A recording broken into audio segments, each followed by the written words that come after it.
Welcome to the Monday, September 22nd, 2014 Washougal City Council meeting. Would you please rise and join us in the Pledge of Allegiance?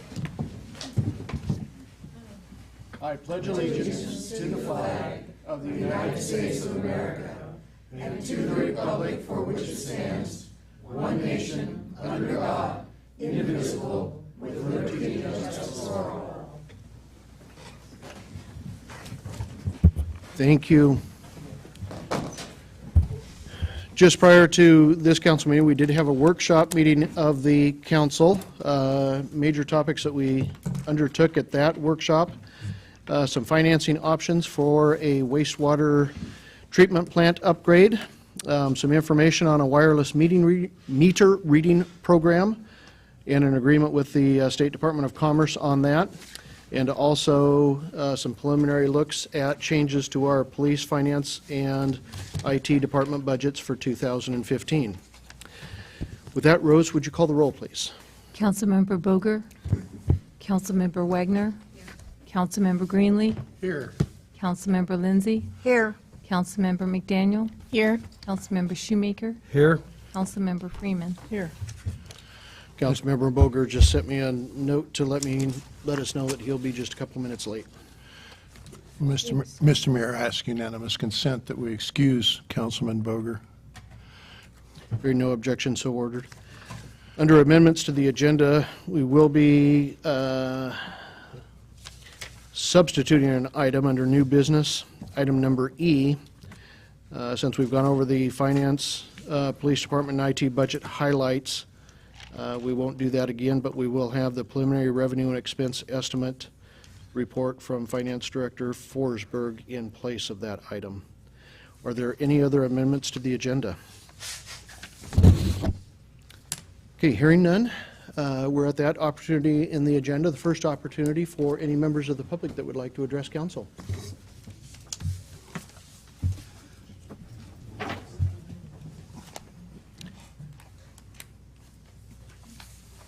Good evening. Good evening, Council. My name is Dan Duringer, 931 15th Street, here in Washougal. So I'm here again to ask that the Council consider well the institution of an invocation for the meetings, for the prayer meetings. Or for the Council meetings. I think ever since the Clark County Commissioners were considering instituting prayer at their meetings, that really inspired me and started me thinking about all this. And it was something when I heard about it that I felt that it was very important, and I've followed this issue since then. And then with the Supreme Court issuing their recent Greece versus Galloway decision that made clear that how basic and how fundamental this prayer is to our traditions in this country, it only encouraged me more. I think many of us were very confused for many years about this issue. Even before this ruling, I didn't know for sure really if it was something that we could do legally. Although Marsh in '83 made it clear that we could. The Supreme Court ruling in 1983 of Marsh. But even with that ruling, nobody was talking about it, and nobody really knew that I knew if it was really allowable. And then came the Greece-Galloway decision just of this year. And in that decision, all 9 justices agreed with Marsh in that decision that having prayer and a invocation at the beginning of public meetings is allowable, and it's also in keeping with the traditions of this country. I took some time to take a look at the invocations that the Council of Greece has now, some recent invocations, and it's really quite impressive. They don't just have invocations. They actually pick a chaplain for a month. The people that give the invocations, they're designated a chaplain to the council for a month. and the invocations that they give are 5 minutes long. This is a lot of review of the principles of civic government that these chaplains are giving to the council, and it is where the philosophy of what we do as a city is really reviewed. You know, the work that you do seems very mundane. I don't hear anybody really espousing the principles of what keeps Washougal whole and healthy. That's the place of an invocation that I see with these chaplaincies. Watch some of them that are really established in some of these meetings, and you'll see that they have a lot to say about the health of the city. And there's something that I think we lost when Washougal back in Mayor Crumpacker's tenure, that it was stopped. I would ask that there is a vote tonight. I would like to know how people will vote on this issue. And that's all I have to say tonight. Thank you. Thank you, Dan. Anyone else that would like to address council? Chuck?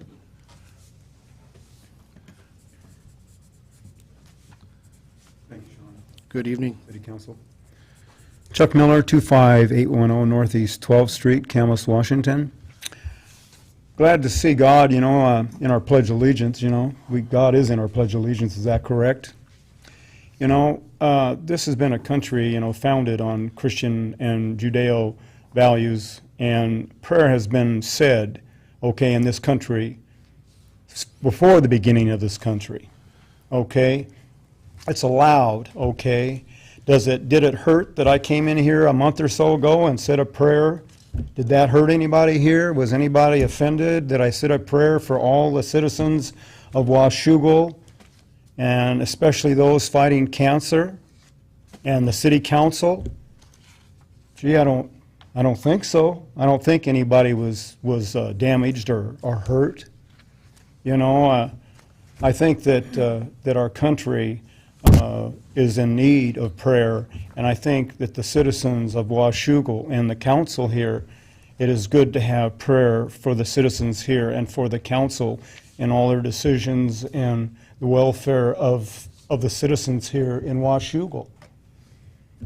So I'm here tonight to ask you to please vote to have prayer put back in, and as I've stated before, over 40 years, Kelso, Washington has been having a prayer at their council meeting. Longview, Washington has a prayer at their council meetings. And as Dan Derringer just said, our commissioners, Clark County commissioners, have a prayer at their meetings.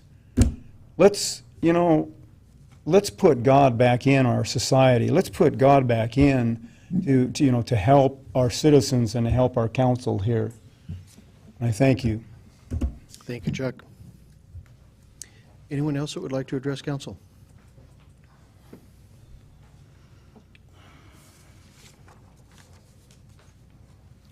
Good evening, Joe. Hi, Sean.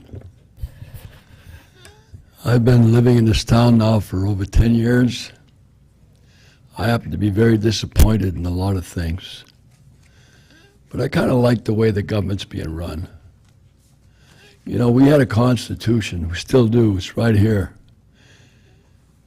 They talk about prayers in public, invocations. Supreme Court even makes comments on it. When these guys started this country years ago, they didn't like what was going on. That's why they left England to come here, to be free. Free to believe in anything you want to believe in. And I'm a believer in that too. But the Supreme Court justices came up with a deal where a lot of times when you have prayer, they become platforms for religions. I'm not here to sell any church or any religion. I'm here to sell God.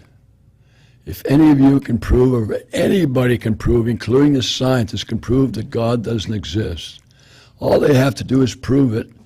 And what we're talking about here, we're wasting our time. Hey, I lost a lot of money in this community. There's a lot of mistakes being made here. Let's go back to the Constitution. When you pray to God, you don't need 2 minutes or 3 minutes, or you don't have to legalize prayer. Just ask God to bless this meeting, to give you guys the wisdom, the knowledge, the understanding, and the power to do the work that you wanted to do. Because every one of us has a gift. And you guys have gifts that I don't have, and I've got gifts that you don't have. And wisdom is my hobby. If you're afraid to die, you're afraid of God. And if you're afraid of God, you're not ready to die. I could tell you, I got a long list of stuff here. I happen to like Sean, too. I think he's a good mayor. I think Scott Higgins is a good mayor. I think you have a good platform here. I think the Camas-Washougal Economic Development Association is a taxpayer bleeder. I think they're bleeding money from the taxpayers. Those guys are just like a free enterprise company out there trying to start their own business, and the only way they seem to know how to raise money is come up with programs that takes money from the taxpayers. Why doesn't somebody come up with solutions that create tax-free revenue? That's the stuff I like to work on. People are being... When you guys get elected, the only way you know how to raise revenue is by taxing people. But you do a good job. I couldn't do what you're doing. Anyhow, I got a lot of stuff to talk about, but I still like you guys. Thank you, Joe. Anyone else that would like to address council?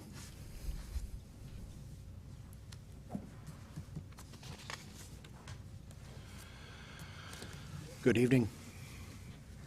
My name is Carl Frederick. My address is 915 Northeast 277th Avenue, Camas.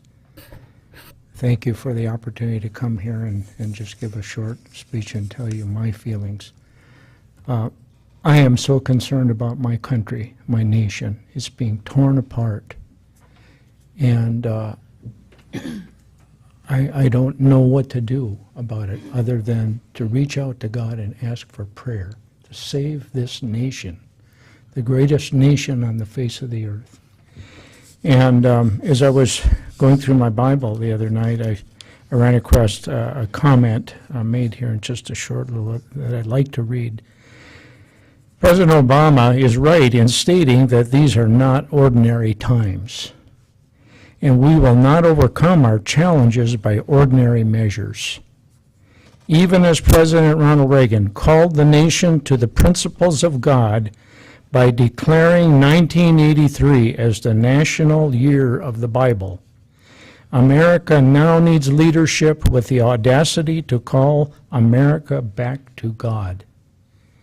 The scriptures declare, and this is right from the Bible, and God speaking, if my people who are called by my name will humble themselves and pray and seek my face and turn from their wicked ways, then I will hear from heaven and will forgive their sins and will heal their land. That's in 2 Chronicles in the Bible. So I would just ask that you would consider opening and maybe even closing council sessions with prayer. Thank you very much. Thank you, Carl.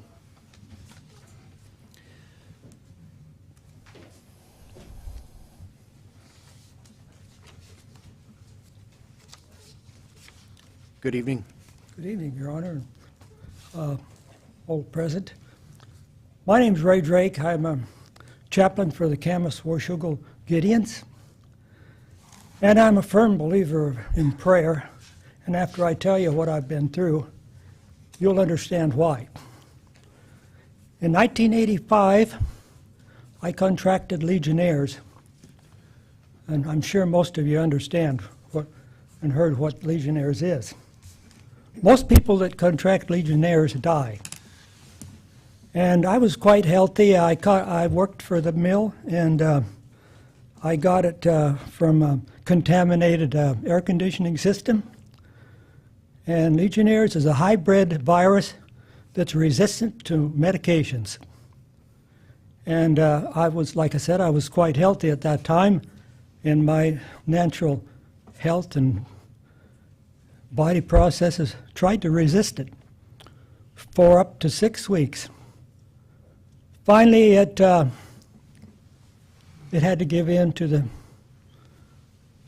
the virus that attacked me, and I started losing ground. And I got so bad in just a few days after that that my internal organs were shutting down. I was dying, actually. And 2 churches in the area heard about it, and they decided to have intensive prayer sessions for me. And so they did. And at that point, I was going in regularly to get checkups from the doctor, and the nurse came running in after examining me and said, "You know, you just might make it. Your liver is starting to work again." And from that point on, I continued to gain my health back, and that made me a firm believer in prayer.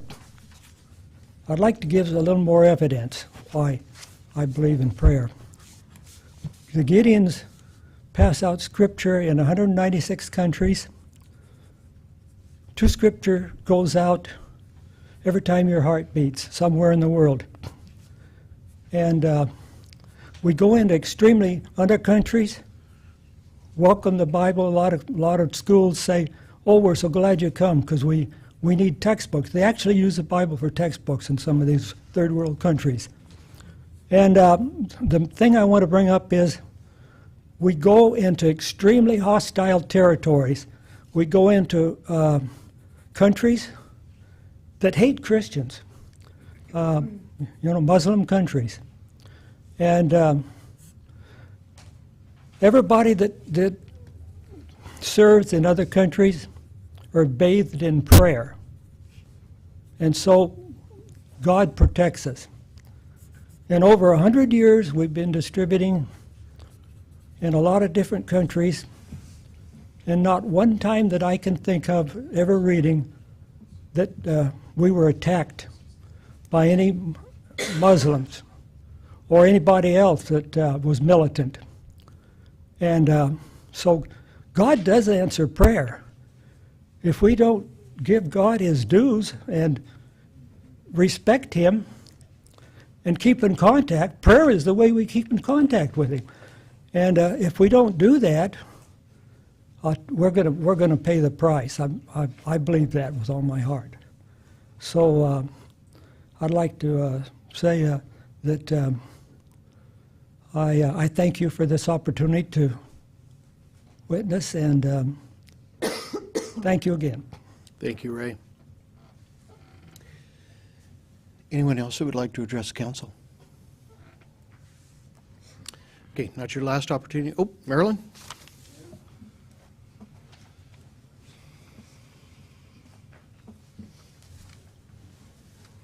I am here to speak. I'm Marilyn Tyrrell. I live at 950 G Street.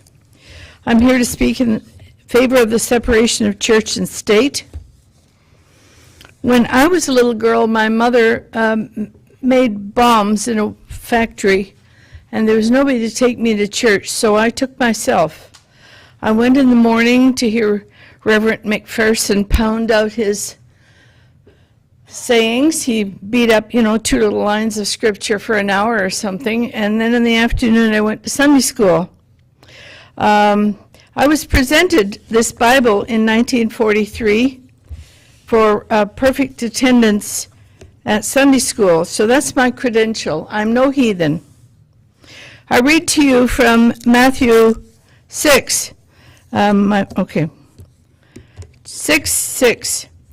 But thou, when thou prayest, enter into thy closet, and when thou hast shut thy door, pray to thy Father which is in secret, and thy Father which seeth in secret shall reward thee openly. But when you pray, use not vain repetitions as the heathen do, for they think that they shall be heard for their much speaking, etc., etc. I have a whole bunch of lists here of the same sort of thing. But when you pray, go into your inner room, close your door, and pray to your Father who is in secret. I would think that if I came to do the job of the city council, that I would be prepared to do the job without having a last-minute request from God. Were I she, I would be offended. There are 8 billion people on this planet, many of whom are hungry, sick, in need of my attention. I can't see that the 14,000 more or less people in Washougal really need my attention at this point. You people are paid to do this work. You should have thought of what you're going to do long before you got here. I hope that God is on the side of Washougal, but I really don't think that prayer here is appropriate. This is a city council meeting doing the city's business. This is not a revival meeting. I hope that you will think about that, and I appreciate your attention. Thank you, Marilyn. Anyone else that would like to address council? Yes, ma'am. Don't be shy. We're moving on quickly here, so.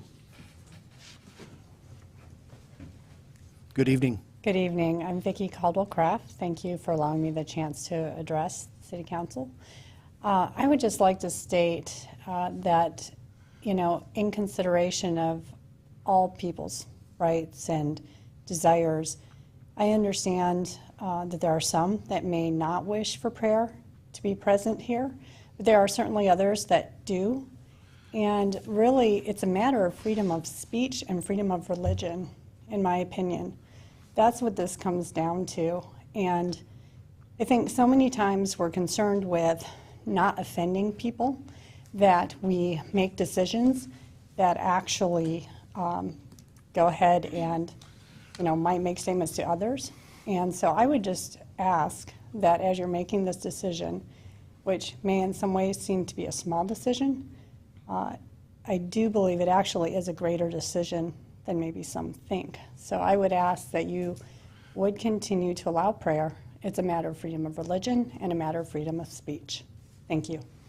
Thank you. Anyone else?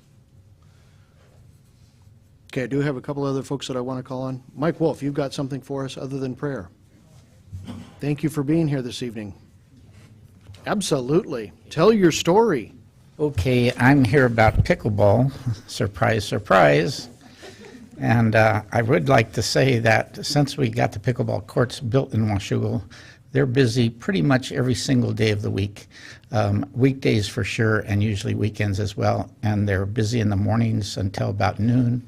And they're busy on quite a few of the evenings. Friday evening, there's a big picnic in the park every Friday evening, which you're all invited to. It's picnic in the park along with pickleball. And so from my point of view, the pickleball program has been a huge success. Every day I see new people out there I've never seen before. I see families coming out, and everybody's welcome, and it's just a great, big, fun group of people. So I'm here to present a check to the city for $7,899.89 to make up the deficit that we didn't get through the city's contribution and the grant that we got from the Parks Association. And this is from our pickleball club, and I'm hoping I'll make up that money, hopefully, with some events in the park, some fundraisers. We've got some money already from that, but we still got a pretty good deficit, but I'm happy to give this to the city. So. Awesome. Thank you very much.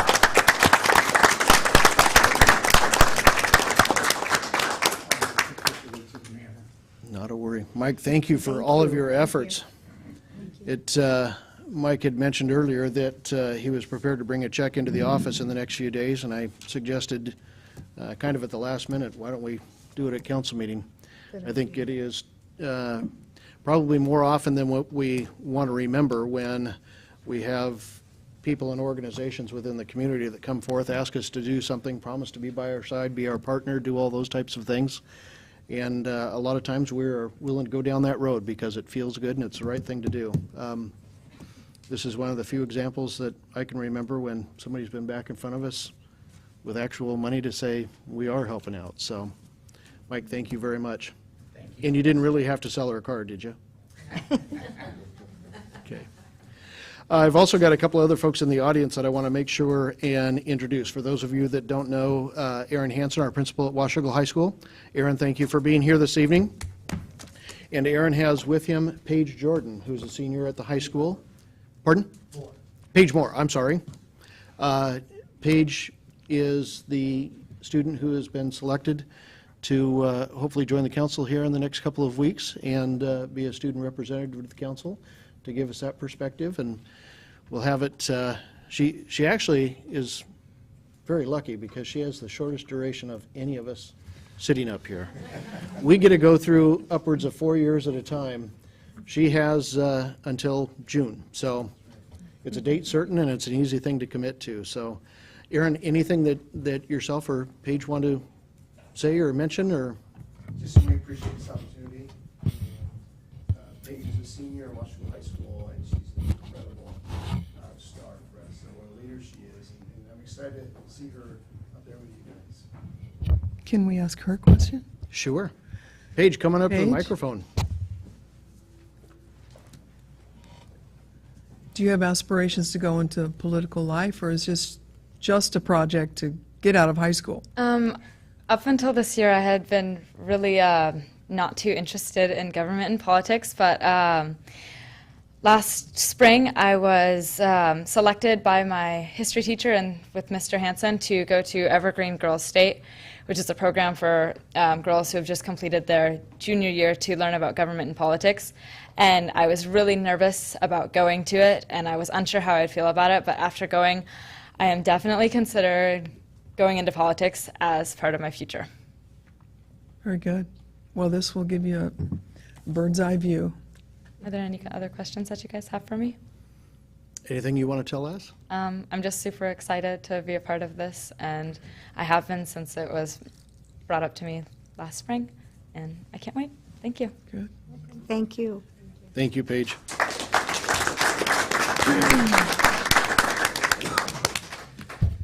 Okay, with that, it brings us to our consent agenda. Council, this evening you have 3 items on your consent agenda. Your regular accounts payable claims in the amount of $446,740.42. Your payroll claims in the amount of $178,889.37. And also Agenda Bill 65-14, an awarding of a bid and an authorization for the mayor to sign a contract for the LeBrun Stormwater Filter Vault Retrofitting Project to Hagen Shaw. Council? Mr. Mayor, I ask unanimous consent that we approve the consent agenda as read. Hearing no objection, so ordered. Moving to new business, Agenda Bill 66-14, an award of bid and authorization for the mayor to sign a contract for the wastewater treatment plant improvements to Sladen Construction Group, Inc. Mr. Evers. Thank you, Mayor Guard, Council. Before you tonight is the bids for the wastewater treatment plant that took place on August 27th, 2014. As part of the exhibits is the bid opening sheet, the recommendation from our project manager, which is Greg Hum with Brown and Caldwell, as well as a condition of award and a contract agreement. There were 10 bids in total, ranging from $12.16 million to $14.38. Very competitive bid. At this time, staff is recommending the bid be awarded to Sladen Construction Group, the lowest responsible and responsive bidder. And the recommended action, award the contract for the 2014 wastewater treatment plant improvements to Sladen Construction Group, and authorize the mayor to sign the contract documents. Council? Mr. Mayor, I move that we award the contract for the 2014 wastewater treatment plant improvements project to Sladen Construction Group Incorporated and authorize the mayor to sign the contract documents. Second. I've got a motion and a second to award the contract for the 2014 wastewater treatment plant improvement project to Sladen Construction Group, Inc., and authorize the mayor to sign the contract documents. Council discussion. Okay, hearing none. All those in favor? Aye. Opposed? Motion carries. Thank you. Second item, Agenda Bill 67-14, an emergency utility assistance program approval. David? Thank you, Mayor, Council. Before you is a request for emergency utility assistance support.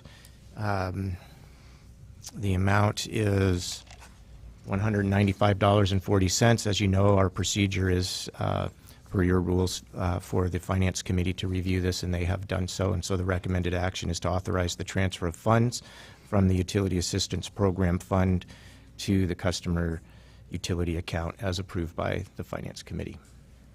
Thank you. Council?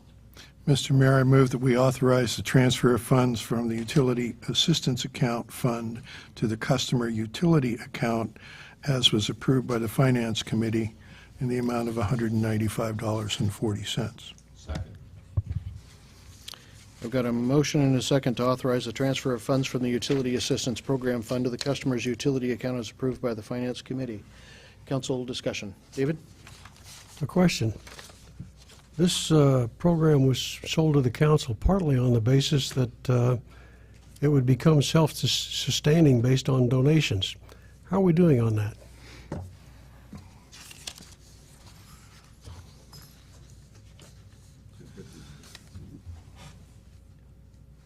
We are soliciting donations. We have received just $250 to date. We have put up the packet at the front counter when people come in to pay their bill. We have a sign up in the like a plastic case to notify people about the program, and we are putting it on the next round of bills to gear up for winter. So we are trying to advertise the program more to ensure that people in the community know that they can donate to assist those in need. And you're doing a great job. But for my colleagues, I have a question also. How long are we going to carry this on the basis that it's going to become self-sustaining when it's not becoming self-sustaining? Brent? Why don't we revisit this topic in the budget discussions? We may want to reevaluate this program. I concur. I think that's a great idea. Thank you. We did discuss it at some time during our ad hoc meeting, but I think it's time for a workshop on it, huh? Any other questions, comments? I have one question. How much money has been put into it from the city then? We did an initial transfer. I believe it was 90 or 95,000 from the utility funds, which equates to approximately 1 year of late fees. So it's not part of the rate-funded utility rates. It was the portion of late fees based on past due accounts that we carried forward into this fund. Follow-up question to that, how much has been paid out then? I have to do math now. There's remaining. It's roughly around $3,000, I believe. It's not a significant portion, but it truly does help folks when they meet the criteria. I just observed that the remaining fund balance is $89,432.06, so $568 net. It has to be more than that. Yeah, I think we Net? started with 95,000. Oh, 95? Oh, okay, thank you. I thought it started at 90. Other, I think we had around 2,000 the first year, which was last year, and then year to date. other questions, comments? Okay, I've got a motion and a second to authorize the transfer of the funds from the Utility Assistance Program Fund to the customer's utility account as approved by Finance Committee. All those in favor? Aye. Opposed? No. Nay. Motion carries. Thank you.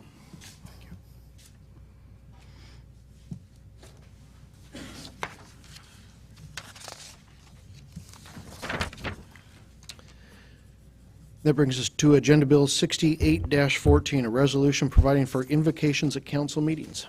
David. Thank you, Mayor, Council. Tonight before you is a resolution that you have seen in a couple of work sessions as recent as your last work session. At your last work session, you asked for a couple of changes to that document and then had quite a bit of discussion about some of the nuances and details about how this might look if you were to take action to pass such a resolution. So I wanted to very briefly go over the two changes that were made in Exhibit A to the resolution. As you recall, Exhibit A is the set of procedures and policies that would be deployed if you were to approve this resolution. In item number 1 of Exhibit A,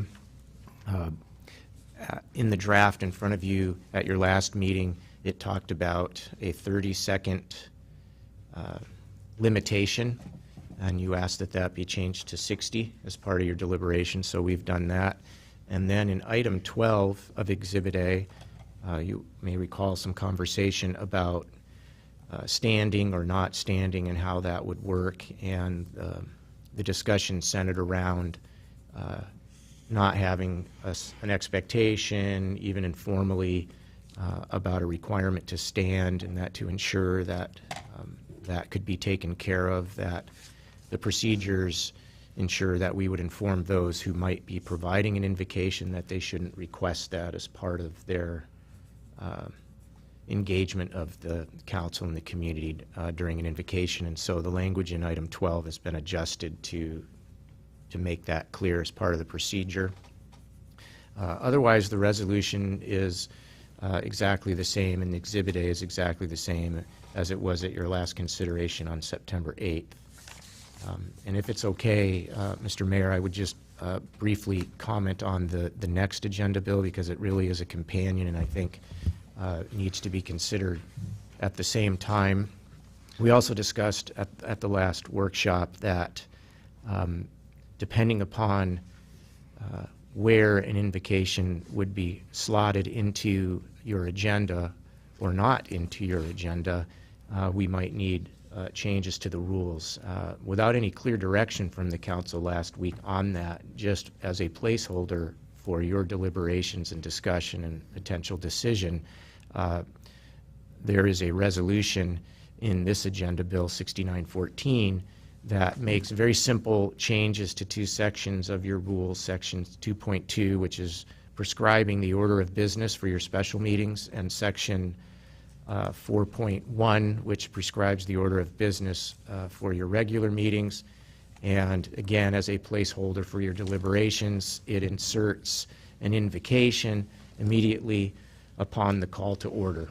So as a package, then, this resolution that's before you to change your rules would insert an invocation into your formal agenda. I know that there was some conversation about that not being the case and that it happened somehow informally before the call to order, in which case it would not be in your rules as part of your agenda.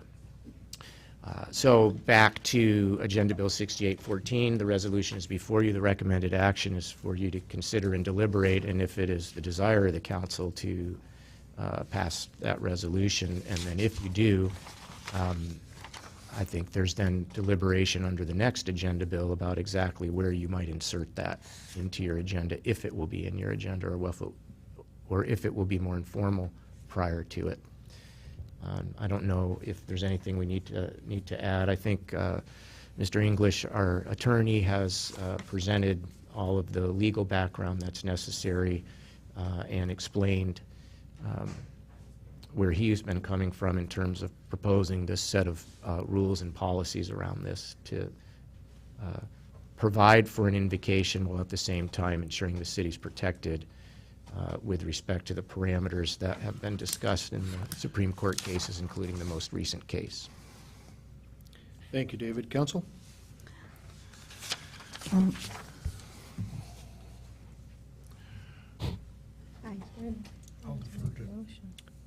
Well, I'd like to don't make a we need- motion. Don't we need to read it by title only?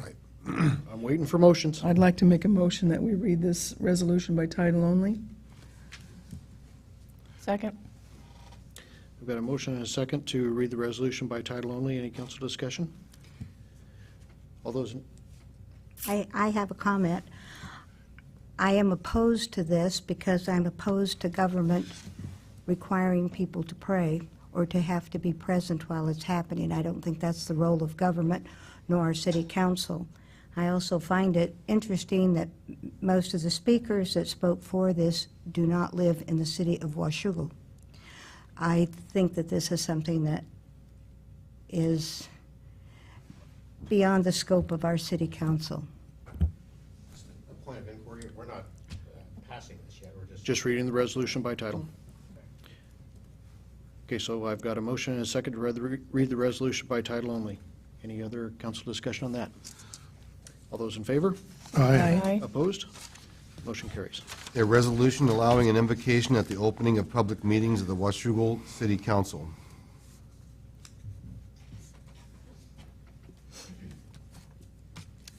I'd like to make a motion that the city council approve and the mayor sign this resolution providing for invocations at city council meetings.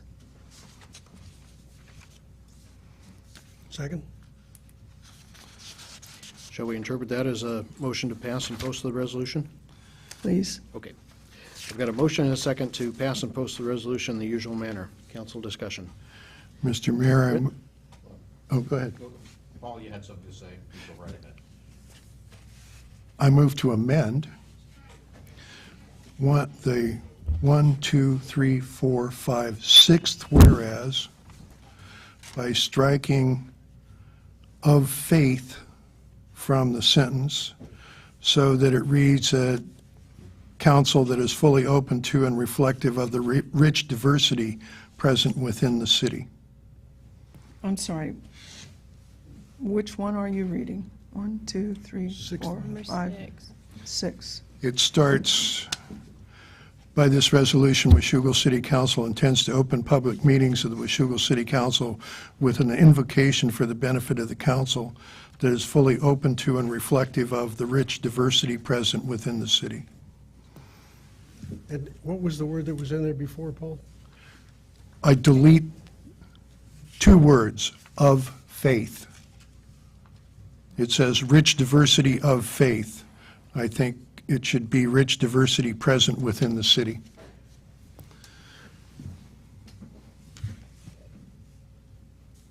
I have a motion. Is there a second? Second. I've got a motion and a second. Council discussion.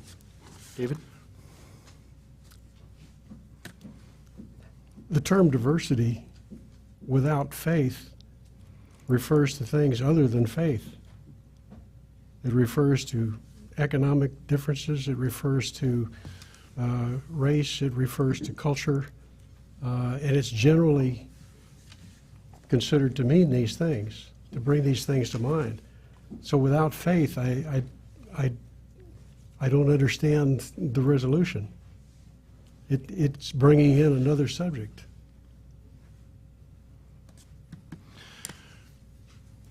That's exactly the point, that there is a rich cultural diversity in this city. It's not all white, mainstream Christian. There are, for example, our largest ethnic group are Spanish speakers. And our largest racial group are actually Asians and Pacific Islanders. Those cultures, those traditions are quite different, and they should be admitted as well, invited as well. And when you say all faiths, does that not encompass that? I'm not sure that someone who is a Buddhist or a Taoist or even a humanist would describe their belief system as of faith. Well, humanists, I think that's a philosophy, not a faith. Well, I'm not going to argue on their behalf, but I would suggest that they disagree with you. Possibly so, but I just don't see that by taking faith out of this, we're wandering away from the intent of the resolution. Agreed. which is to bring faith to the forefront, to open the meetings and ask the Almighty for guidance and inspiration. And to take faith out of that, it doesn't belong in this resolution unless it has faith in it. Other comments? Brent? Mr. City Attorney, I seem to remember something in constitutional law in this area about government cannot promote the concept of religion over not having religion. And it seems to me that if we have something like of faith, that is, and limiting it this to people of faith, that we might be doing that. I suppose that one could think it that way. The faith could be broader, too. It could be a faith in something other than the Almighty. I don't see a problem either having it in or taking it out. Other comments or questions? David? My colleague has pointed out that this may be beyond the scope of the Washougal City Council's scope of its duties. And I will respectfully disagree, and I will point out that the federal and the state governments have been doing this. The feds have been doing it since 1789, when they appointed chaplains for the Senate and the House for their first meetings. That was the first act. Second act was to have an invocation. And it was somewhat more lengthy than 60 seconds, I can assure you. But because in those days, oratory was an art. Today it's a lost art. But it's part of our tradition. And so I would respectfully disagree with my colleague. I share her discomfort over this for the very reason that Marilyn Terrell pointed out tonight. I find that I consider prayer to be a private matter between my Maker and me, but I also notice that the First Amendment, particularly with regard to religion, but also with regard to assembly, is being challenged all over this country, and I think that's a terrible mistake. And so I will do whatever is necessary to restore God to these chambers. And I apologize in advance for any discomfort that may cause you. Aye. Connie Jo? Now, are we addressing the amendment still? This is just the amendment. Okay, I will hold my comments till after we've decided this. Joyce? Me too. Okay, so again, this is a motion to amend the sixth whereas in the resolution, changing that finding to remove the words of faith within that finding itself. Any other council discussion, comments? All those in favor? Aye. Aye. Aye. Opposed? No? No. Roll call. Councilmember Boger, Abstain. Councilmember Wagner, Aye. Councilmember Greenlee, Aye. Councilmember Lindsay, Aye. Councilmember McDaniel, No. Councilmember Shoemaker, No? Councilmember Freeman. No. 3 with an abstention. How do we count the abstentions? Is it as a yes? Motion fails unless you choose to break the tie. I would just assume that the council settle this one themselves. Me too. Councilmember Boger, would you wish to change your abstention? Well, I'm going to oppose the resolution, so, but I don't want to take, if we're going to pass the resolution, I would rather have the of faith in it. So that puts me in an interesting quandary. So I guess I vote no. Okay. I will take that as a change of the vote. Any other council members that wish to change their votes? Okay.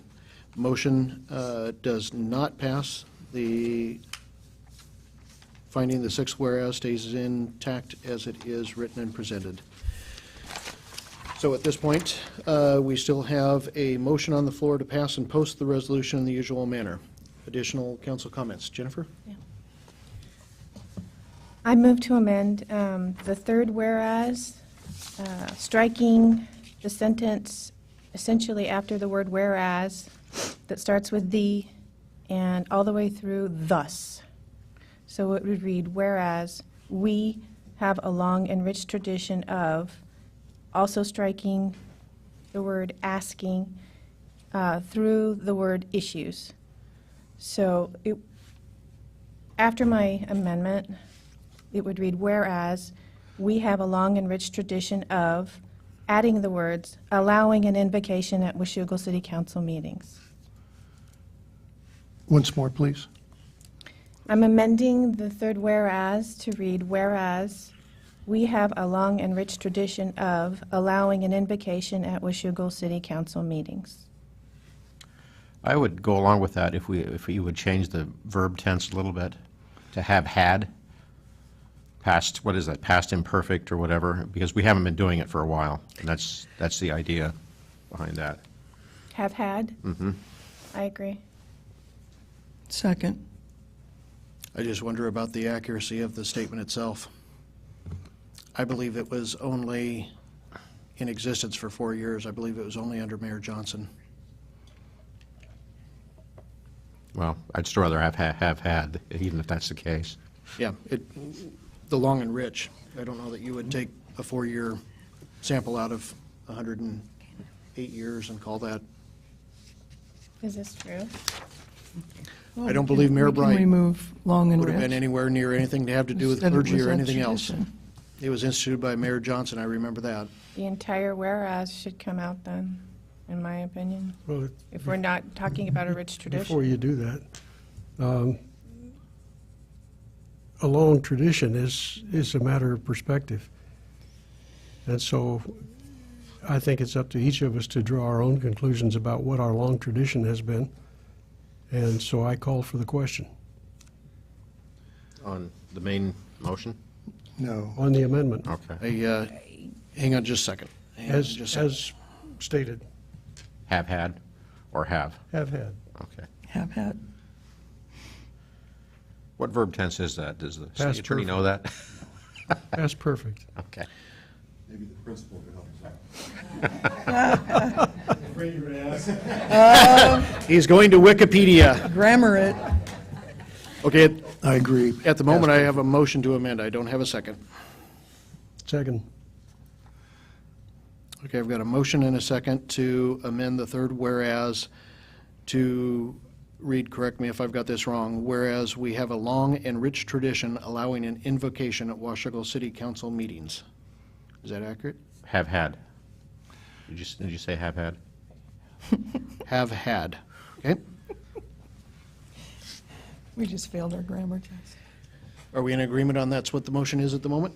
Can you read it one more time? I have a motion and a second to amend the third whereas to read, whereas we have had a long and rich tradition of allowing an invocation at Washougal City Council meetings.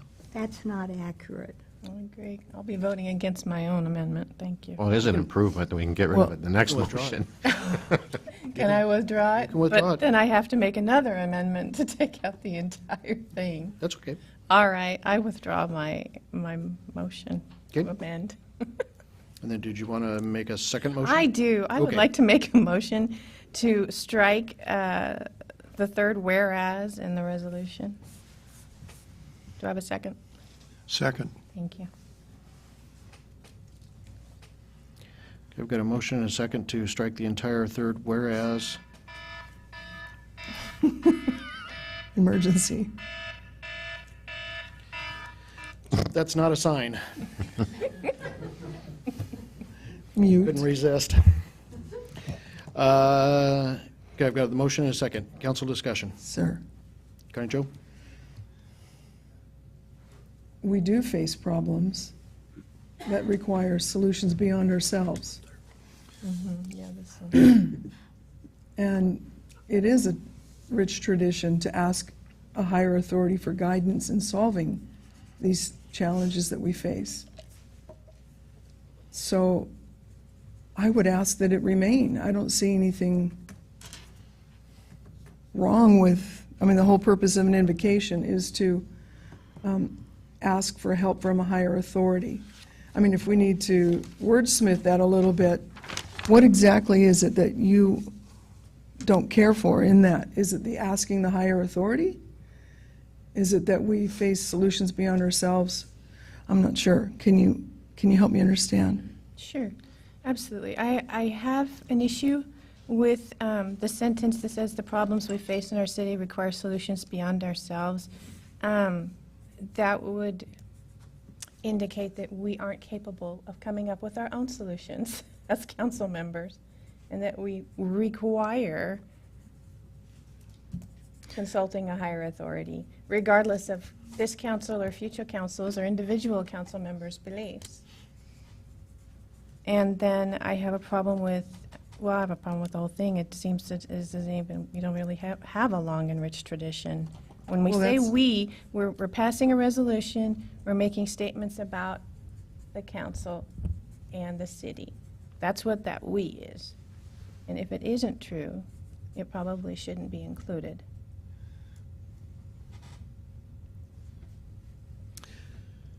Other comments? Call the question. Question's been called for. I've got a motion and a second to strike the third whereas in its entirety. All those in favor? Aye. Opposed? No. Motion carries.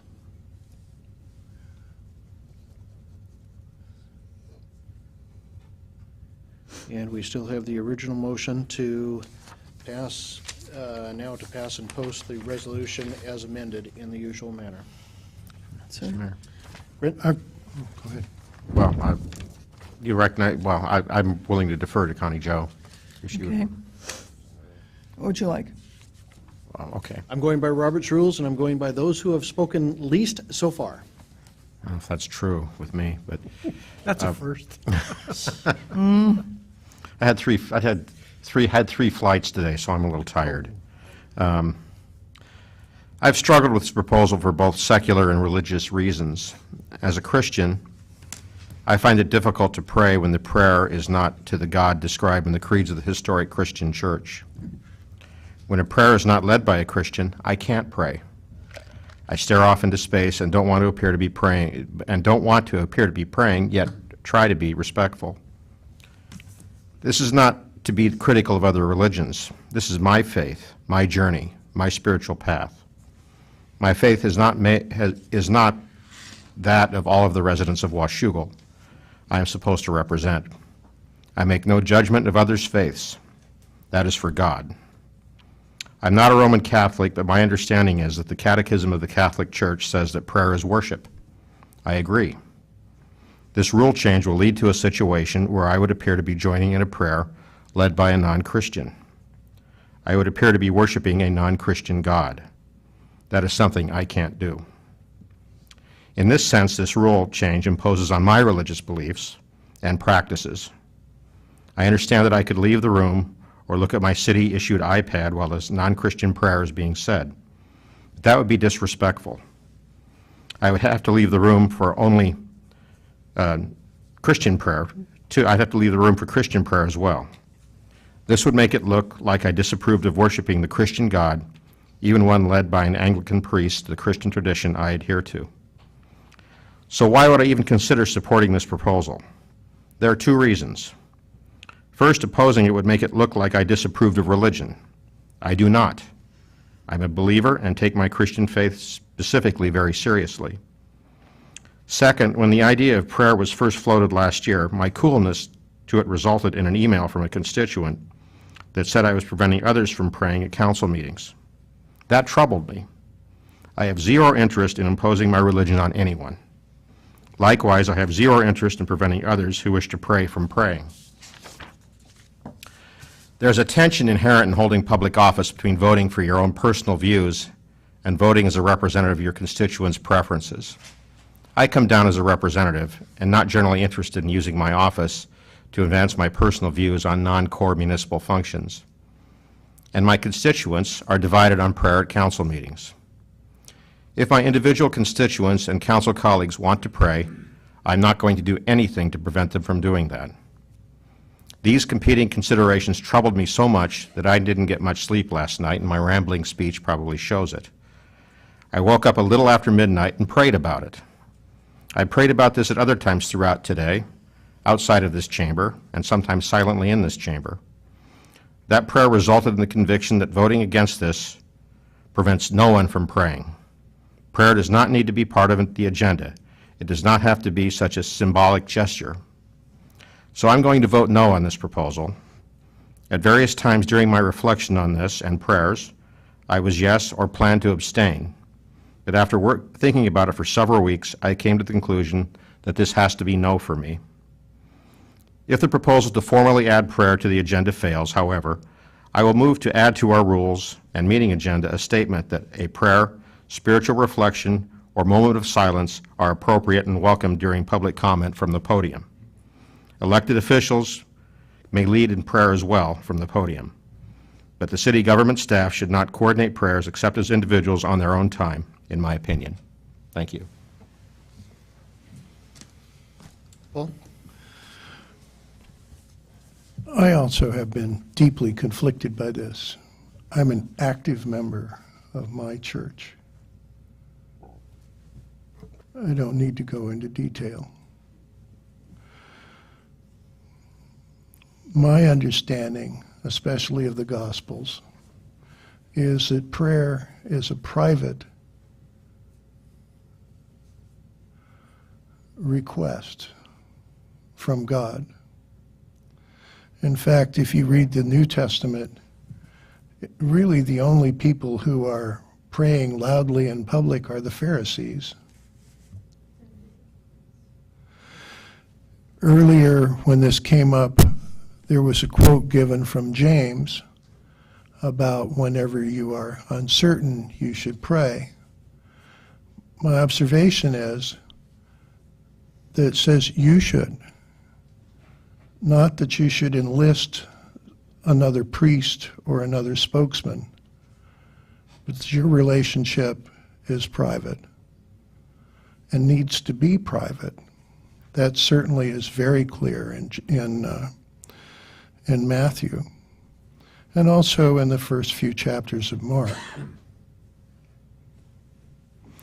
One piece of information that I think was glossed over, in the Pledge of Allegiance, under God was added in the mid-1950s.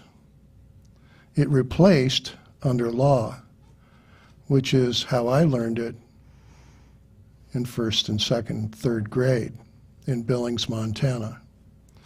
The under God was put in as part of the Red Scare in the belief that godless communists would somehow choke on the phrase.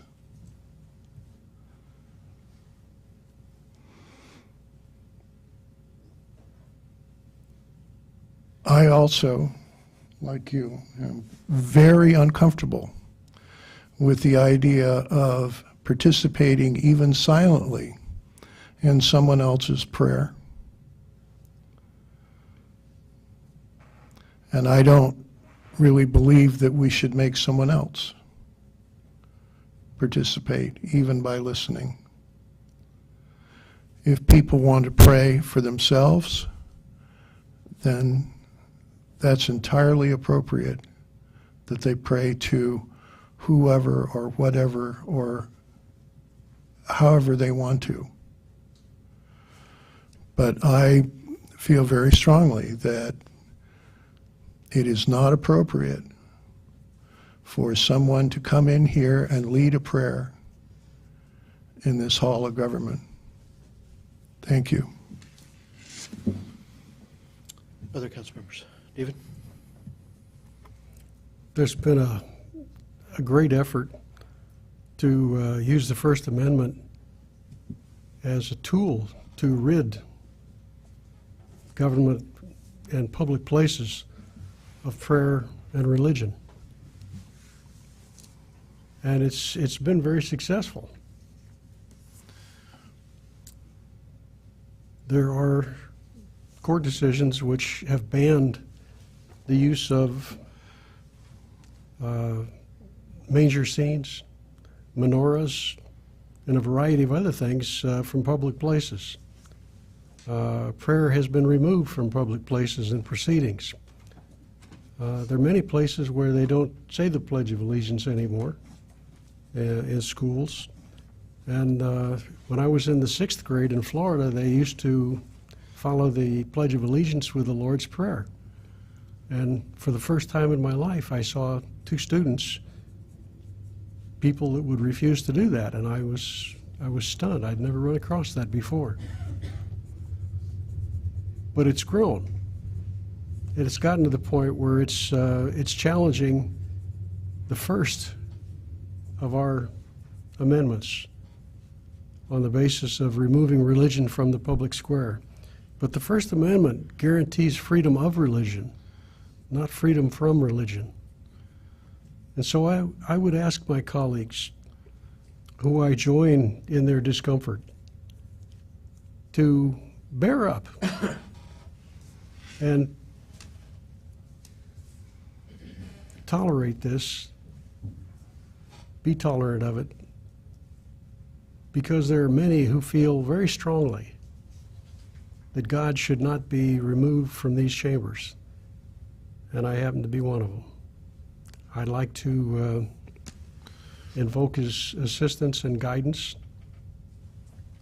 and as far as not needing that sort of thing, I guess we could get along without it. This is a very clever council. This is a good group. Not to say we don't disagree from time to time, but I don't think there's any one of us that couldn't use a little inspiration now and then. And I don't think it's a bad thing to ask the Almighty for it. I can think of worse places to get my inspiration. Thank you, Mr. Mayor. County Judge, you had something a moment ago. Yes, thank you. There's 6,000 years of recorded history of mankind. This begins way back in the garden. What? I don't think it's quite that much, is it? I'm sorry. Nation was developed, the Hebrews, the Israelites. Invocations have been a part of mankind since the very beginning, and long before the United States of America. Invocations have been made calling upon God as a higher power for help. I mean, if you go back and read our founding documents, they're all full of calling upon God. Start with the Mayflower Compact, where it states that the purpose of the compact was to honor God. Go back and do your homework, because I'm sure most of us have forgotten most of our history. And I also know that the Founding Fathers faced the same thing we do. At the time of the founding of America, there was every kind of religion then that there is now. They had to deal with diversity of faith, yet they were able, because they called on God, to find common ground and to find wisdom and to accomplish a document such as our Constitution, which is full, again, of the Bible, the Word of God. That's exactly where all of it was taken from. But in the last many decades, there's been a shift of thinking that God is not important anymore. And our nation shows it. For 6,000 years, people have been calling on God. And we here on the Washougal City Council have an opportunity to welcome God formally. Because I know we all believe in God. I know we're all professors of faith. But we have an opportunity to formally call upon God to help in times of need. There have been times I've sat at this dais and I needed help from God to know how to behave, or not behave, but how to vote on behalf of 14,000 citizens. And if I may, I will read 1 Timothy 2. I urge you then, first of all, that petitions, prayers, intercession, and thanksgiving be made for all people, for kings, and for all those in authority, that we may live peaceful and quiet lives in all godliness and holiness. This is good and pleases God our Savior.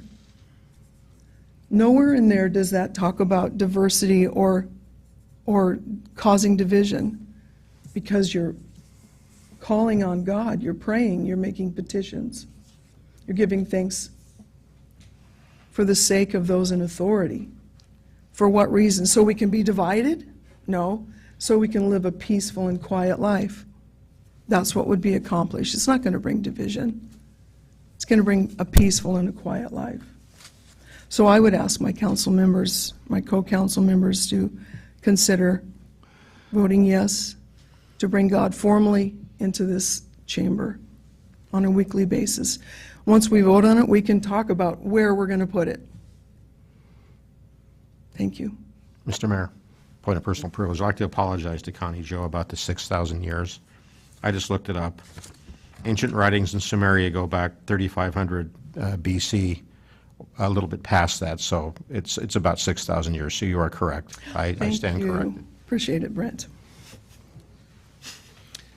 Other council comments? Jennifer? I have another amendment to Exhibit A, which is part of this resolution, correct? Correct. Excellent. Under number 2, this is strictly procedures, correct? We're not making we're not making statements about the purpose of the practice. We're talking about procedures and what people are supposed to do, and how we're supposed to organize this, correct? Correct. All right. So I would have to move to amend procedure number 2 and put a period after the word belief and strike from the word but all the way to the word residence. All the way to the word what? Residence. Excuse me, we're on the... We're on the Exhibit A, Exhibit, okay. which is part of the resolution. So it would read, invocations shall not be used to I always have a hard time with that word. Proselytize, thank you, or disparage any faith or belief, period. Second.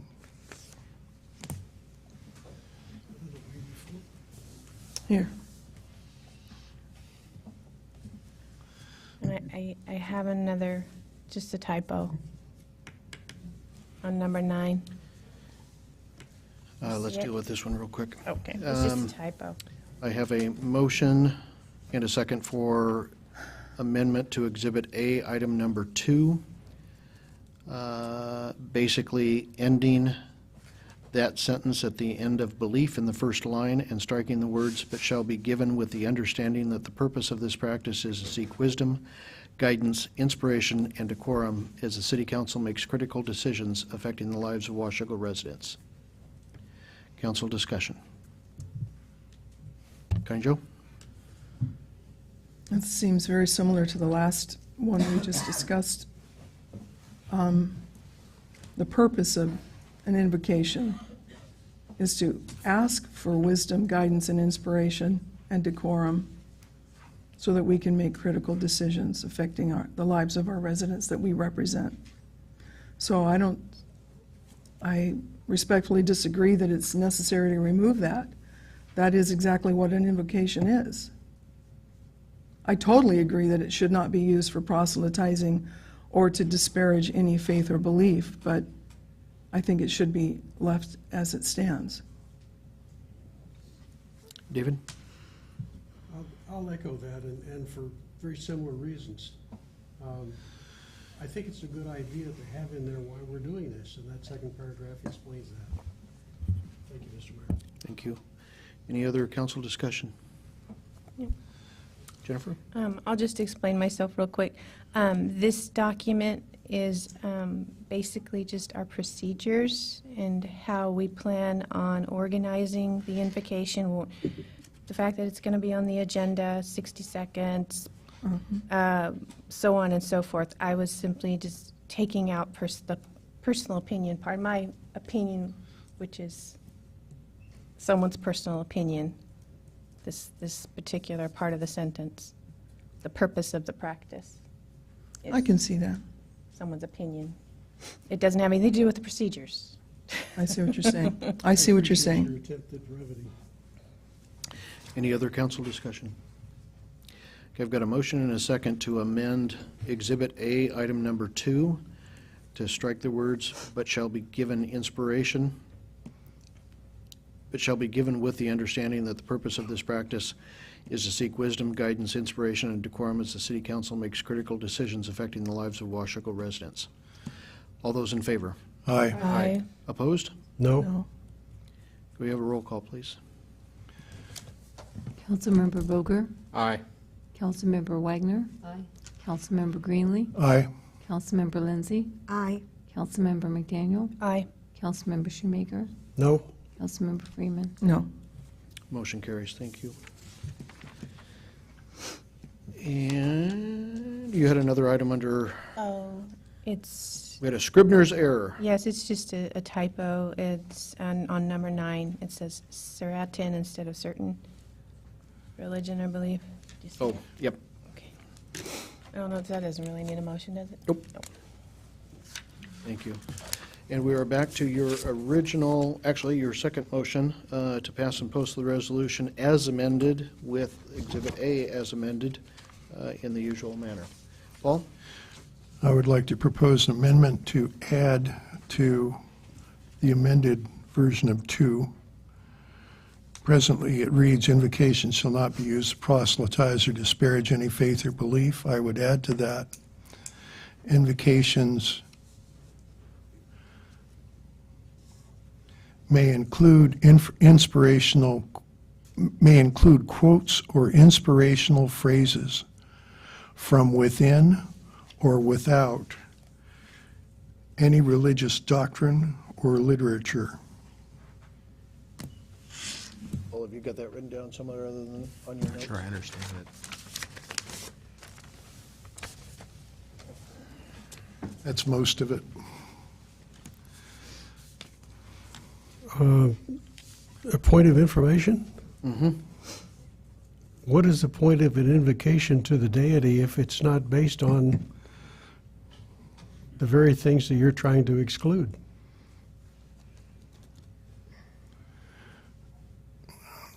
I don't want to really repeat myself on my problem with what we're doing here, but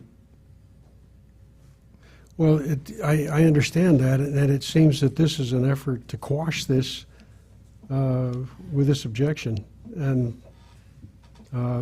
I find that difficult to bear. I think what Councilmember Greenlee is saying is that the city, as much as I believe in God, I believe God exists, he's very real. I talk to him through prayer. But I don't believe it's the place of the city government to conclude that all of these prayers necessarily need to make that conclusion. I've been at various times in my life members of Rotary clubs, and the Rotary club prayers have basically become not what I think are commonly considered prayers at all. They're like poetry and things like that, and I think that's what Councilmember Greenlee is getting at. It may not necessarily be prayer in the traditional sense that we're talking about here, and I don't think we can limit it to that. Mr. Mayor, Don?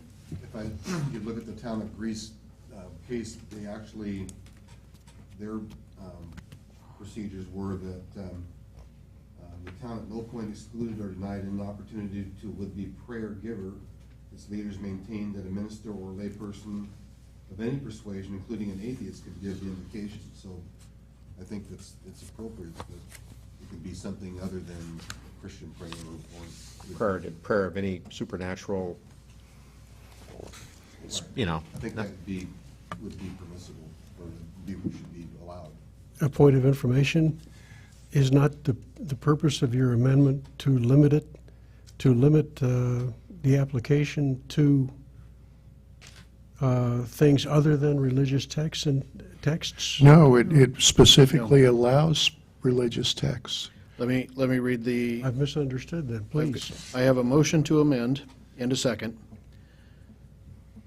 to Exhibit A, item number 2, to include the following wording after the word "any faith or belief," which may be or include quotes or inspirational phrases from within or without any religious doctrine or literature, Key phrase, within and may. or without. So right now, item number 2 under Exhibit A would read, "Invocations shall not be used to proselytize or disparage any faith or belief which may be or include quotes or inspirational phrases from within or without any religious doctrine or literature." The problem I see with that is that it opens itself to abuse by those who would come in and talk about things not intended by the resolution itself, which is an invocation. I think it's constitutionally required if we're going to rely on the town of Greece case. Well, there's a difference between free speech and freedom of religion, I think, in this case. Jennifer? I have to concur with my colleagues. As a government, we really can't tell a person that it has to be a reading of faith of any sort. It could be someone walking in and reading a poem that they've written, and it is within their rights to do so. And it is certainly not our right to say one way or the other. Otherwise, we will land in court. I respectfully disagree, and I'll leave it at that. Any other comments on the amendment? Just, Connie Jo? just want to reiterate that in my opinion, the purpose of an invocation is to seek wisdom and guidance from a higher authority.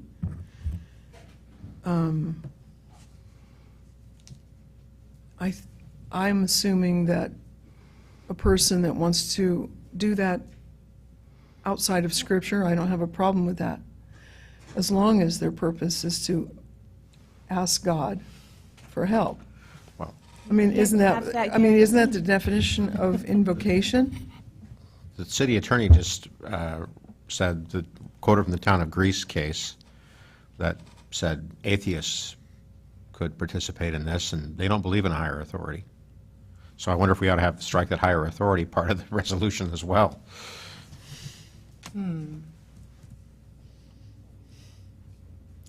Let's deal with this amendment, which doesn't include that wording at the moment. So again, I've got a motion to amend. I've got a motion and a second to amend Exhibit A, item number 2, to include the words "which may be or include quotes or inspirational phrases from within or without any religious doctrine or literature." Any further council discussion on the motion for amendment? Connie Jo? So, I'm not sure how to even ask this, except, no, I'm not asking to be able to control what they say or how they say it, just the fact that the intention is to ask for help. Where atheists get their help, I'm not really sure. I'm not either. It's an oxymoron, isn't it? But they're the ahead. ones that are Go going to ahead. challenge this, if we get challenged. Most likely. I'm not opposed to literature. I'm not opposed to poems. I'm not opposed to any of that type thing. I just would think that it needs to stay on topic, and that would be the topic of invocation. Just like we have to stay on topic when we're discussing things. There's a time for an invocation. Go.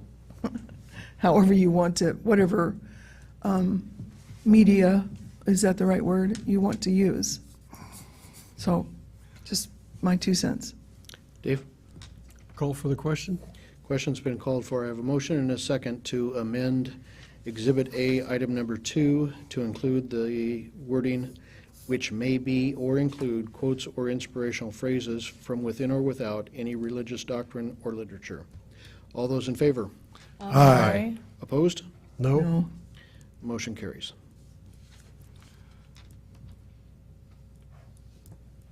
Are there any additional amendments to the resolution or to Exhibit A? Okay, so at the moment, David?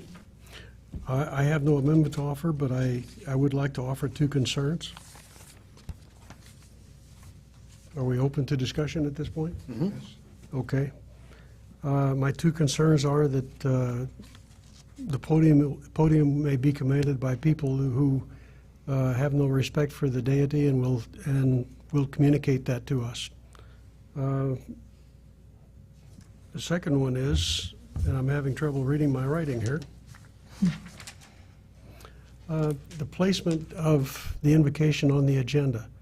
I think it belongs very, very close to the beginning of the meeting, right after the call to order, simply because I don't want to relegate God to an inferior position on the agenda. And that's the sum total of my concern. Thank you, Mr. Mayor. I will be voting for this, even though I have those concerns, because as Connie Joe said, let's get the camel's nose under the tent, let's get our foot in the door, let's get started. We've been talking about this for well over a year. I think we pretty well talked it to death. And I don't know about the rest of you, but I'm ready to vote. Okay, so quickly to summarize the changes that I have, please correct me if I've got any of these incorrect. On the resolution itself, we have struck the entirety of the third finding. We have amended the sixth finding, finding number 6, to strike the words "of faith" in the No, resolution. that failed. That did not pass. I'm sorry, you're correct. And that's all in the resolution itself. In Exhibit A, we have twice amended item number 2. And we are correcting a Scribner's error on item number 9. Are there any other changes? Just a comment. Yes. Thank you, Mr. Mayor. I know this is very difficult for you, trying to keep track of all this. It's okay. I have a lot of ink up here. Okay, so with that, I have a motion and a second to pass and post the resolution and Exhibit A as amended in the usual manner. I'm going to ask for a roll call vote. Councilmember Boger. No. Councilmember Wagner. Yes. Councilmember Greenlee. No. Councilmember Lindsay. No. Councilmember McDaniel. Yes. Councilmember Shoemaker. Yes? Councilmember Freeman. Yes. Motion carries. For everybody in the chamber, I wish this chamber were a lot fuller this evening. Paige, as you get ready, you may have changed your mind now, I don't know. But if there is a better example of the reasons and the way this nation was formed, and in turn our state, and in turn our own community, to be able to take a topic, especially one as weighty as prayer at meetings, and to debate and deliberate it in the manner in which it was done this evening, that's what all those words on all those papers were meant to be. So I congratulate you for vetting this very exhaustively Yes. and bringing it to a conclusion. Yes, congratulations. Okay, that brings us to Agenda Bill 69-14, amending council rules of procedure, sections 2.2 and 4.1, special meetings and order of business. David? Thank you, Mayor, Council. As I mentioned in my prior comments, now that you've passed a resolution that is going to provide for an invocation, we need to determine how that will be provided. The resolution in front of you amends the rules to include it formally in the agenda as the second item in the order of business. in Section 2.1 for special meetings, and then in Section 2.2 for special meetings, and in Section 4.1 for your regular meetings. I know that there was discussion last time you were deliberating about exactly where this would be placed, if it was to be placed, and whether it would be prior to the formal call to order of the meeting, or whether it would occur after the formal call to order of the meeting. What's in front of you provides for it after the formal call to order of the meeting. And it's presented to you as a placeholder for the beginning of your deliberations about where it should be. The recommended action would be to read the resolution by title only, and then, depending upon the direction of the council, pass and post the resolution in the usual manner, or otherwise amend it prior to doing so. Council. Mr. Mayor, I move to read the resolution by title only. Second. I've got a motion and a second to read the resolution by title only. Any council discussion? All those in favor? Aye. Opposed?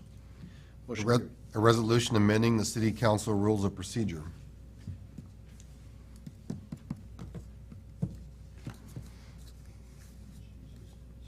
I would entertain a Mr. motion. Mayor, I move to pass and post the resolution in the usual manner. Second. I've got a motion and a second to pass and post the resolution in the usual manner. Council discussion. David? What does it say right now? I've forgotten which option is in the resolution. Right now, it would be the second item on the agenda after the call to order would be an invocation. Okay, so we're open for discussion on that? Yes. Very briefly, I think that's where it belongs. I don't want to relegate God to an inferior position on the agenda, and I certainly don't want to relegate him to something outside the meeting. Thank Something you. outside of what? Outside the meeting. Mhm. If it's before the opening of the meeting, it's not part of the meeting. Right. Thank you. Any other discussion? Connie Jo? Well, just when I was sharing my thoughts earlier, I was saying that we had an opportunity to welcome God formally into our meetings, and I completely concur that it needs to be, you okay? Raise your hands. I'm not used to concurrences. That it needs to be after we call to order. I believe it should be first because God is first. And then it would be definitely before we do any legislation and do any business in that way. So that's my opinion. I think it should come second also after we call to order. I have a question. I agree it should be before the roll call. But what would the council think how I should address my religious and theological concern of appearing to participate in non-Christian prayer? Should I make a statement that I'm not going to participate in this at all? And it's not that I disagree with anything that's being said, it's just that my conscience doesn't let me do that. What would be the appropriate time for me to do that? And how should I say it? Joyce? I would think that if anybody didn't want to participate, whether they're council staff or attendees, they can leave the room. But that would be like I disapproved, and I would like to make it clear that I don't necessarily disapprove of prayer. I just don't want to make it, I don't want to say a Hindu comes in and prays, and I leave the room because my religious convictions don't allow me to participate in that. But then a Baptist would come in and pray, and my religious convictions would permit me to participate in that. I don't want to be in a position to where I'm picking and choosing which prayers I'm participating in. And so I have to refrain, I think, from participating in any of them. Mayor, I mean, if you're truly asking our opinion, I, in love, share my opinion that participation in a prayer would be to close your eyes and bow your head. If you're not going to participate, it's like you said earlier, you can be busy about something else, whether it's just sitting quietly with your hands folded and observing the individual that's offering their invocation. that shows no disrespect, in my opinion. When I go to a wedding, if it's a Christian wedding, I'll participate differently than it would be at a wedding that may be of a different faith. I'm not going to be disrespectful to them. After all, they must be a friend or I wouldn't be at the wedding. Yet, I would, you know what I'm saying, I would refrain by just being quiet and observe. In another case, I would bow my head and close my eyes and agree. Even that, I think, is, I'm picking religions over, one religion over another, and when I'm sitting Well, up here, I you don't- have chosen one over another, I have, but not when I'm sitting up here. but you are an individual even though you're here. I agree with Councilman Boger on this. Michelle? Yeah, I had a question. You said you wouldn't be agreeable to it before the No, call? no, I think, I just don't want the roll call. It should be before the roll call. That's all I'm concerned about. Jennifer? I support where it's placed, the invocation coming directly after the call to order. I think that's an ideal place for it, because I concur with Mayor Guard and our earlier discussions on this issue that, the room needs to be settled and quiet and people ready to start the meeting. So this is an appropriate place to put it, and I support it in both of these spots. Thanks. Thank you. David? I had the opportunity in 1966 and 67, I'm telling my age here, to participate in the U.S. government's all-expenses-paid jungle adventure vacation package in Vietnam.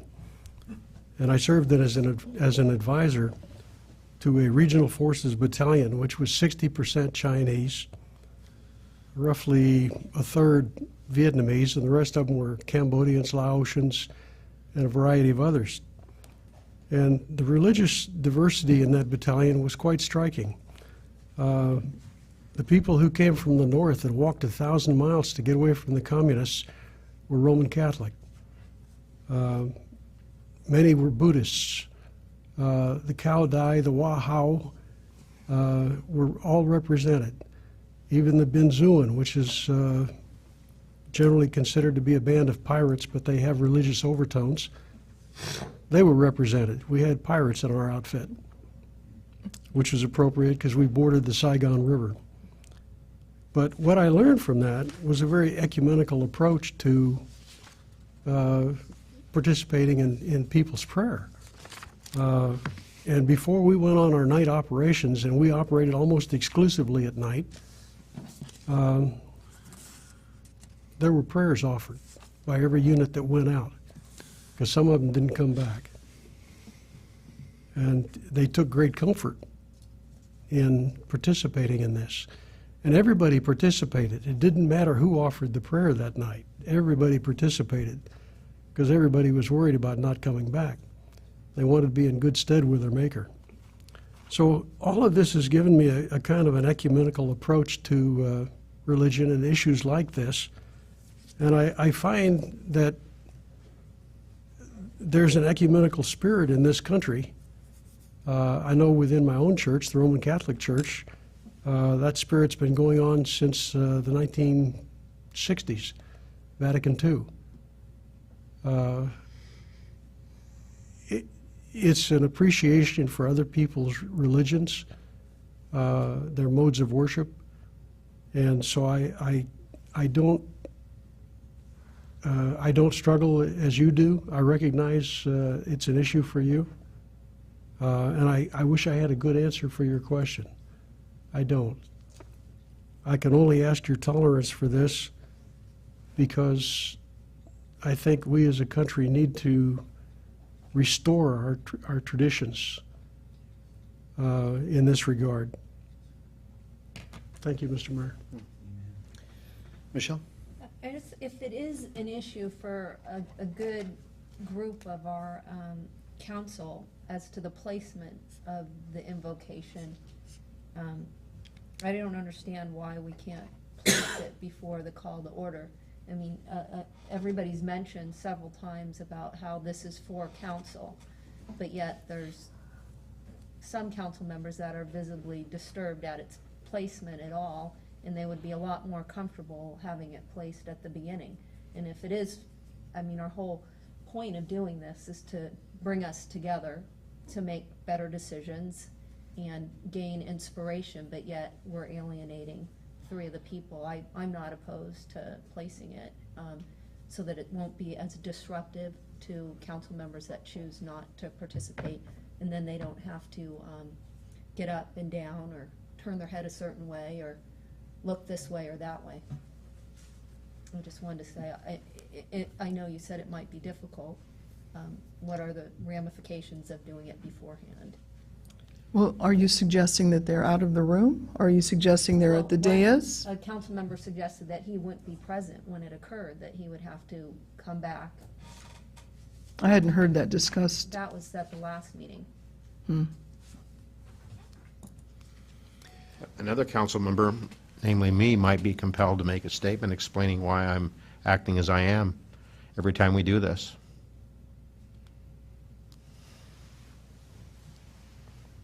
In answer to your question, I don't think there are ramifications, but It just seems to me that it might be less disruptive to have it at the beginning. I would go along with that. prior to the call to order? Yes. I think that would solve some of the issues here that seem to be dividing us. David? I don't see this as an issue that's dividing us. We discuss a lot of things. We disagree on a lot of things. And we all go out of here as friends at night. That's unusual for this council. Previous councils didn't operate that way. But I think the reason for having it during the meeting is that, from my standpoint, if you don't, you're relegating God to a position outside the meeting. And I just don't feel that's appropriate. I guess just coming from the military, we had invocations before we did anything, and they were always the very first thing that occurred. So I'm used to, that's where I'm coming from. It's not a slight of religion or anything like that. It was what began any kind of function. But did a portion of the soldiers wait outside during that invocation and then come in after? No. Or they were all present and respectful, and then the invocation started? I agree. I just have to say that Councilmember Shoemaker is right. We have disagreed on many, many things. You have voted against me in so many things in the last 3.5 years. Or is it 2.5? I'd like, And excuse me. that's okay. And this is something where you disagree with the decision, but I'd like to see us figure out a way to put God first and be a council. Because that was the vote of the majority. I'd like to make the motion that we put the invocation before roll call. Before call. It is before roll call. Before called order. Before the call to order, excuse me. Second. Call for the question? May I ask just a quick question? Nope, unfortunately not. That's what a call for question is. It cuts. Yeah, otherwise- Actually, technically, no. It would be a motion to move the previous question. It would take 2/3 to shut off debate, in my opinion. Us, the city attorney is the parliamentarian. Second. Correct, yes. Second, I agree. So, yes. Connie Joe, ask a question. Doesn't that require a vote to determine whether or not we have 2/3 for cloture? I think we're all going to say whatever you want to say as it is, so. So you would like to have the invocation before call to order, and are you suggesting that you will remain outside during the invocation? I'm not suggesting anything. I'm just saying if it's before the call of order, people would have that choice.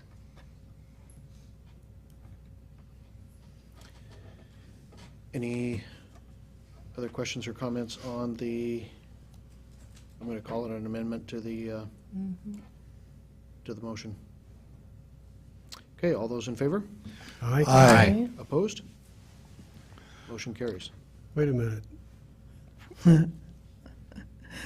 I was thrown. The motion I was was- thrown on the motion.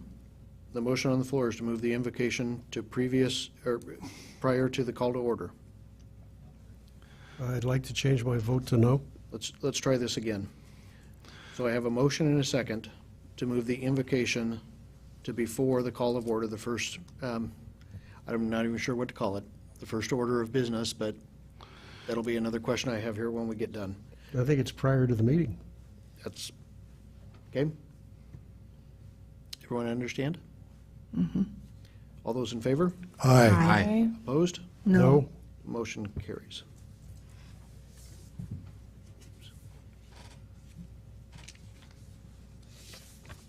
Okay, I still have a motion and a second to pass and post the resolution as amended in the usual manner. Actually, the resolution hasn't been amended, but the exhibit that we have is. Exhibit A, is it, or? Is there We didn't any already further council discussion? Questions? Before we vote on this, I'd like just to say a couple of comments about the whole thing in general. I am sympathetic to the idea that religion has been taken out of our government too much, our society too much.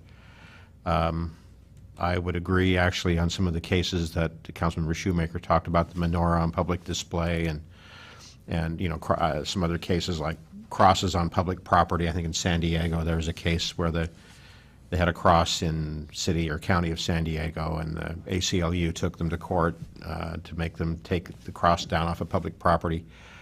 I have less of a problem with that than what we're doing here, because this is a more intimate situation, and it puts my own religious convictions it puts me in a difficult position. Yes. And it's not like I'm opposed to religion at all, or Christianity at all. I'm very strong. I think I'm a very strong Christian, but it just the appearance is such that it's awkward for me, and it in some ways asked me to compromise my own religious convictions. So that's where I'm coming from on it. Bruce? I'd just like to say that I have always felt that my spiritual relationship is between me and God and no one else. I was raised that way. It was private and personal, and I intend to keep it that way. So I don't object to other people's choices of how they express their spiritual beliefs. I just don't want to be in a situation where I am uncomfortable about my own or someone else's. I was elected to handle the business of the city, and that's what I want to do. And my religious activity will take place somewhere else. I just want to thank Councilman Boger and Councilman Lindsay for being more eloquent than I in stating my concerns and feelings. Any other council comments? Dave? A question. Is anybody going to go out of here hating somebody else tonight? I don't think so. Really? Paul? Really? Paul is in the affirmative that he's going to hate us. You know, I can, if you want me to put it bluntly, I think you have made me, well, I won't say it. I think I feel that you expect me to respect how you feel, but you don't respect how I feel. Exactly. And that is not what we're about here. We're about coming together for the business of the city. We go to church or wherever for religious expression, and I feel like you haven't respected how those of us feel that are not in agreement with you. May I respond? Mm-hmm.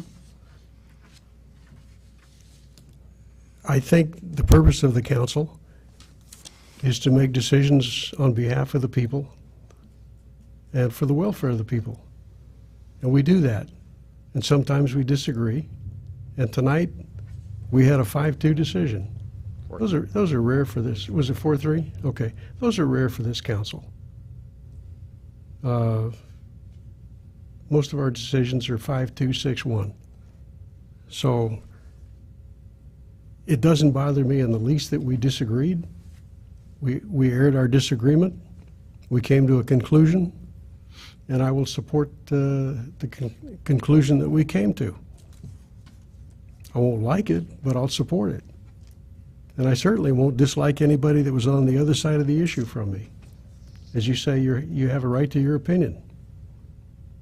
I have a right to mine. Thank you, Mr. Mayor. Connie Jo? I see that we've come to a compromise. You've asked that we do this invocation first so that you didn't have to participate, and then you can come to the call of order and to the evening's business. Tolerance is an interesting word, but I'm going to throw that word out here tonight.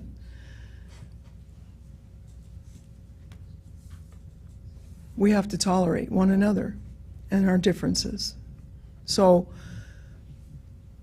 this decision tonight will require you to tolerate this, or it will require me to tolerate your decision. Tolerance has to go both ways. And I think it's an important attitude that we all have to bring to this table.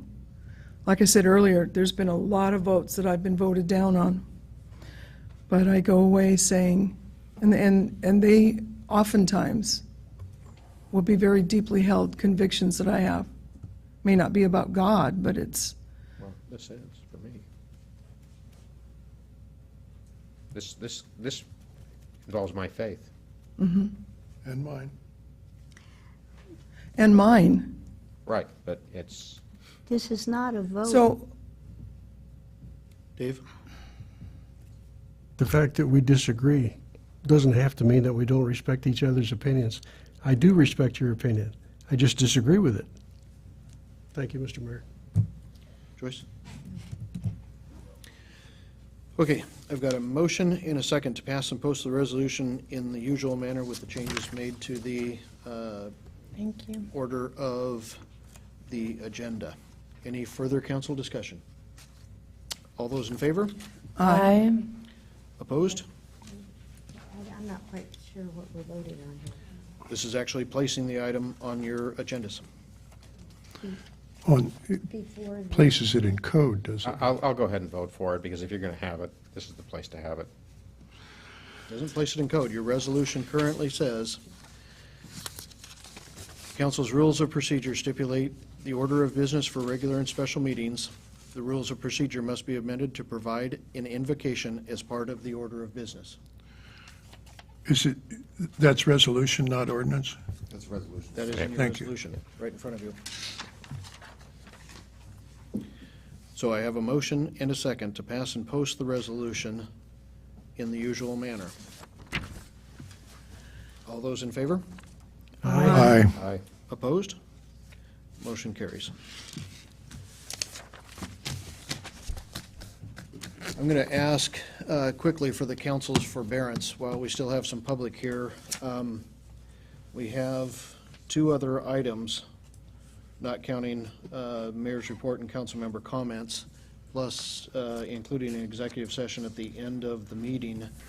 Finance Director Forsberg's presentation is 29 pages long on the preliminary revenue and expense estimates. I would ask if I could make some quick mayor's report items before the public all leaves, or not. doesn't really matter. Okay, so, There's a couple left, two. Council, would you like to take a 5-minute break until right at 9 o'clock?